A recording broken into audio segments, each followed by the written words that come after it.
ایک بزرگ تھے پیر سید فیض الحسن شاہ صاحب آلو مہار شریف والے، بڑے قابل تھے، عالم تھے، درویش تھے۔ اگر آپ موبائل چھوڑ کے میری بات پہ توجہ کریں تو مجھے زیادہ خوشی ہوگی، اللہ تعالیٰ خیر کرے۔ یہ ویسے جس نے بنائے تھے اس نے لکھا نہیں تھا کہ ہر وقت ہاتھ میں ہی رکھنا، یہ اس نے نہیں کہا تھا۔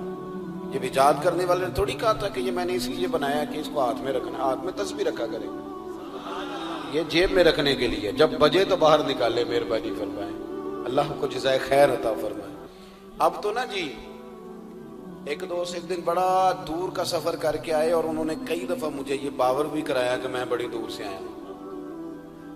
باور بھی کراتے ہیں تو پیار سے بتاتے ہیں، بتایا میں بڑی دور سے آیا ہوں، لیکن ہر 1.5 منٹ کے بعد جیب سے موبائل نکال لیتے تو میں انہوں نے آکھے میں کہ یہ زیارت کرنی چاہتے تھے گھر ہی کر لینی سی، تو نہ لمبا سفر کرنے کی کیا ضرورت، آپ تو میری زیارت کرنے آئے تھے بقول آپ کے، حالانکہ وہ زیارت والا یہاں رٹا بھی کوئی نہیں، لیکن موج ہے نا لوگوں کی، اللہ آپ کو جزائے خیر عطا فرمائے۔ آج تو مجھے شفیق صاحب نے کہا تھا کہ آپ نے لائیو تقریر کرنی ہے لوگوں کے بیچ بیٹھ کے، مجھے کیا پتا تھا کہ وہاں بھی ریکارڈنگ کرانے جانا ہے۔ آپ مہربانی کریں، آج تو آمنے سامنے بیٹھے ہیں نا جی، اللہ تعالیٰ آپ کو جزائے خیر عطا فرمائے۔ چلو تھوڑا سا سامنے بیٹھ کے بھی بات، وہ کسی نے کہا تھا کہ اثر کرے نہ کرے سن تو لے میری فریاد، نہیں ہے داد کا طالب یہ بندہ آزاد۔ آپ میری بات پہ توجہ کریں گے، سید فیض الحسن شاہ صاحب عالم مہاروی رحمۃ اللہ علیہ، ان سے ایک بندے نے پوچھا کہ حضرت عائشہ صدیقہ افضل ہے کہ سیدہ فاطمہ زہرا؟ آپ فرمانے لگے تجھے کیا مصیبت بنی ہے اس بحث میں پڑھنے کی، جو لوگ بڑے ہوتے ہیں وہ بڑے ہی ہوتے ہیں، جو بڑے ہوتے ہیں وہ۔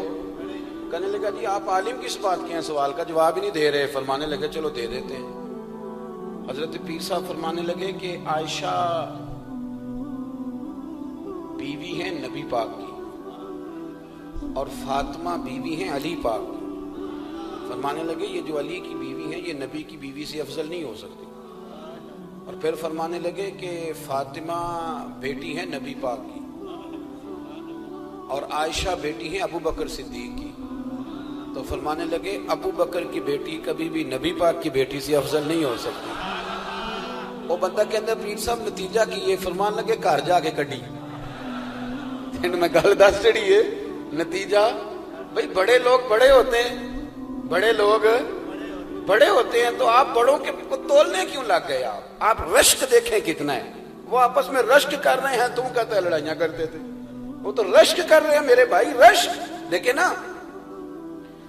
میرا دل کر رہا ہے آپ کو ایک خاص بات بھی عرض کروں۔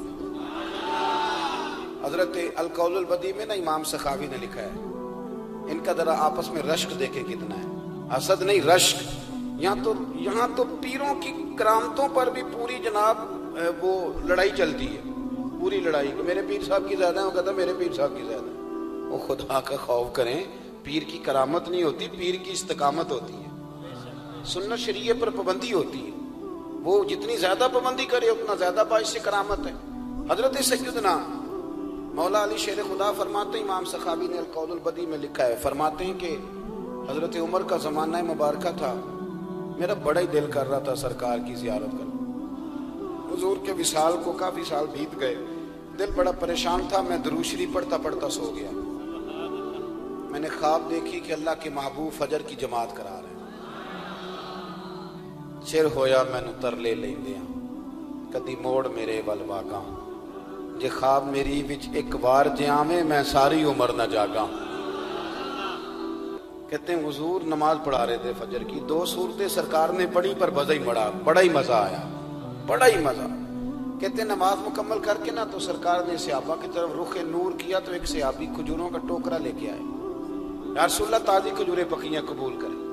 حضور نے ایک کھجور اٹھائی، صاف کی، کھائی، باقی ایک ایک صحابہ کو بانٹی۔ حضرت علی کہتے ہیں 15-16 صحابہ کے بعد میرا بھی نمبر لگا، کھجور کھائی، کھجور کا نہیں دست مصطفیٰ کا بڑا مزہ تھا، کہتے ہیں بڑا ہی مزہ آیا۔ ابھی میں کھجور کھا ہی رہا تھا کہ مسجد نبوی میں اذان ہو گئی، مولا علی فرماتے ہیں آنکھ کھل گئی، اٹھ میں گیا پر کھجور کا ذائقہ میرے منہ میں ابھی بھی موجود تھا۔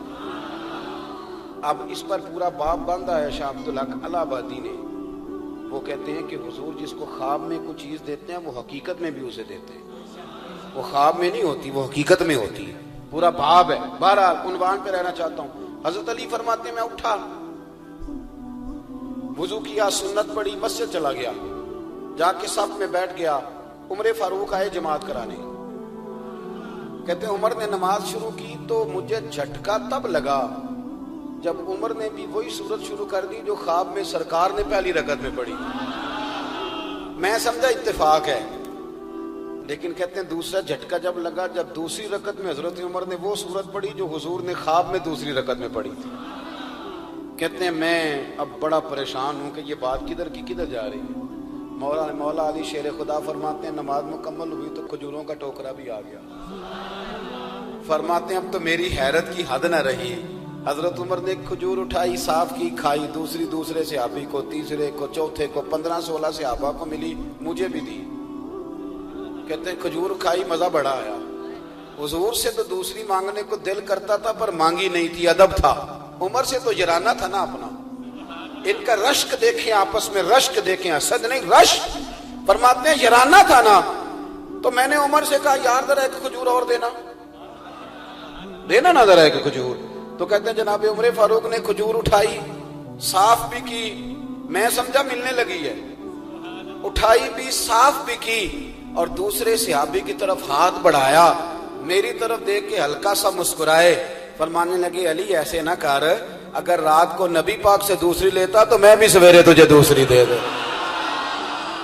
حضور سے دوسری لی نہیں، نبی پاک سے دوسری مانگی نہیں تو میں کیسے دے دوں؟ خواب میری وچ آیا سی ماہی تو میں وہ دے گل وچ پا لیاں باواں، ڈر دی ماری اکھ بھی نہ کھولا، ڈر دی ماری، میں ڈر دی ماری اکھ، کیونکہ آئی یہ رات وصال دیوالی، ربا اے رات مکن نہ دیویں، اے رات مکن نہ دیویں، ڈر دی ماری میں اکھ بھی نہ کھولاں، کتے پھر بچھڑ نہ جاواں۔ میرے رسول پاک کے غلام رشک کرتے تھے، رشک۔ حضرت علی کہتے ہیں میں رویا تو عمر بھی رو پڑے، کہنے لگے علی جو رات تجھے نواز کے گئے وہ میرے اوپر بھی کرم فرما کے گئے۔ رشک کریں، خدا را چھوڑ دیں حسد کرنا، چھوڑ دیں ایک دوسرے سے جلنا۔ اب تو آپ یقین کریں دیندار لوگوں کا، اہل حق لوگوں کا جواب در جواب، جواب وال جواب، اس طرح ہم نے الجھایا ہے چیزوں کو کہ نئے آنے والا آدمی کہتا ہے کہ دین کی اصل بات اصل میں بتا کون رہا، تو میلہ لگ گیا ہے، کوئی کہانی سنا رہا ہے، کوئی بات کر رہا ہے، کوئی اس کو غلط کہہ رہا ہے، کوئی بندہ ایسا ہے ہی نہیں جو بالکل ٹھیک ہو۔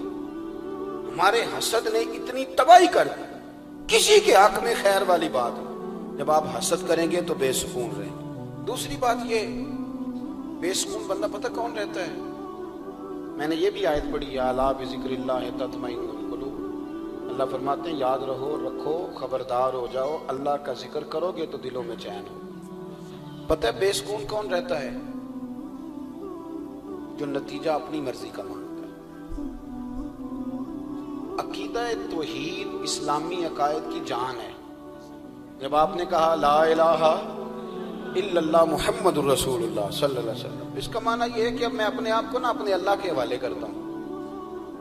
اب رب غریبی میں رکھے پھر بھی میں راضی ہوں، بیماری میں رکھے پھر بھی راضی ہوں، صحت میں رکھے پھر بھی، اولاد دے تو پھر بھی راضی ہوں، نہ دے تو، سمجھے میری بات، یہ توحید ہے۔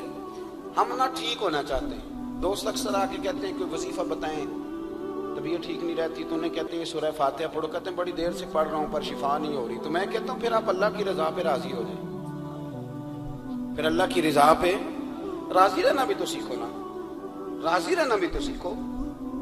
بہت ساری بے سکونی اس بات کی ہے کہ ہم چاہتے ہیں میری مرضی کا سکون ہو، میری مرضی کا گھر ہو، میری مرضی کے بچے ہوں۔ بھئی ایسا نہ کریں، آپ اپنے حق میں اپنے رب کے فیصلوں کو قبول کریں، آپ قبول کریں اپنے مالک کے فیصلوں۔